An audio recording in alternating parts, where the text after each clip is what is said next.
Bakit ang daming napapasayaw sa kantang to? DJ patulugin mo Tonight ikaw ang reyna ng saya. Hawak mo ang beat, hawak mo ang gabi. Alam nyo ba sa kantang to, yung catchy hook at simpleng beat ang dahilan kung bakit napapasayaw ka? Kasi pag na-hook tayo dun sa kanta, kahit paulit-ulitin nating pakinggan, parang na-LSS tayo dun sa song. Alam nyo ba yung genre ng song na yan ay EDM? Ang maganda kasi sa EDM, meron siyang mga beat drop na nakaka-induct talaga. Pero what if kung ibahin natin ang genre niya, pero nakaka-induct pa rin? Panoorin nyo to. DJ patulugin mo Tonight ikaw ang reyna ng gabi. Yes, ma'am. Let's support it. Whoa.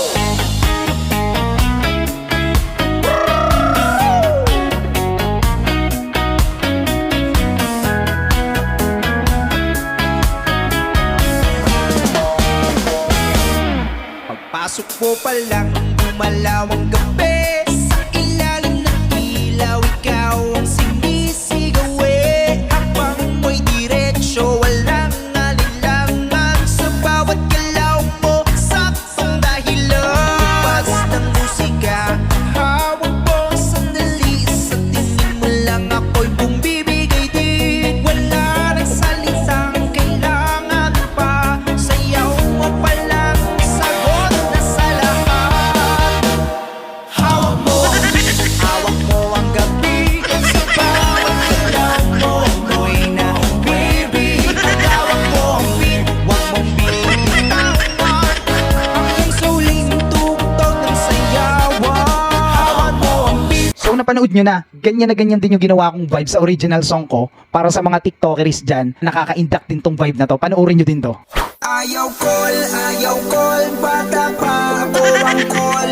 Huwag dito sa dilim. Yes man, special dedication to the mankind, to all the couple generation out there.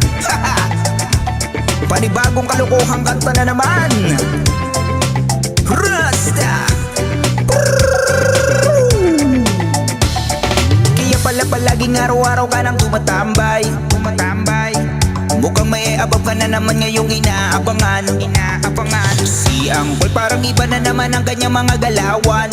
Uy, mangkanor kanyang mga datingan. Yare, isang gabi ang iabab ay mag-isa na lang naglalakad. Si Angkol ay nagtanong kung pwede daw ba siyang magkasabay. Patay, ang iabab na patanong na paisip kung anong kanya pakay. At bigla na lang ang patili, nagulat at napasigaw ng ayaw call, bata pa ako ang call.